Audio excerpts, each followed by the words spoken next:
Before King George the Third was either king or the third, he was just plain George, a bashful boy who blushed easily. His toes turned in when he walked, and his teachers nagged him about being lazy. Now, of course, as everyone knows, a king should not blush or turn in his toes or be lazy. But George didn't think much about being a king. His grandfather, George the Second, was king at the moment, and when he died, George's father, Frederick, would be king. And not until Frederick died would George have to worry about his turn. So he went on blushing and turning in his toes. He daydreamed and sometimes drew pictures on the margins of his school papers. Once, after a scolding, he put tar on a teacher's seat so that when the teacher sat down, he had a hard time getting up.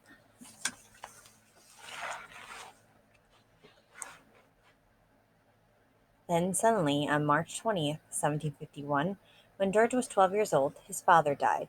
And George, instead of being just plain George, was George, Prince of Wales, the next king. What was more, everyone expected George to start behaving like the next king right now. Take your elbows off the table, George, his mother would say. Be a king. Don't gobble your food, George. Do you want to look like your Uncle Cumberland? Stand up straight, George. Kings don't slouch.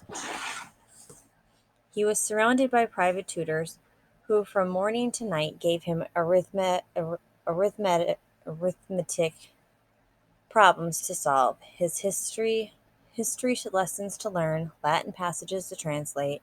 They told him to turn out his toes, to speak up, to keep still, to be a man, to get to work. Sometimes George sulked under so much instruction. Once, after a particularly hard Latin passage written by an old Roman named Caesar, George wrote on his paper, Mr. Caesar, I wish you would go to the devil.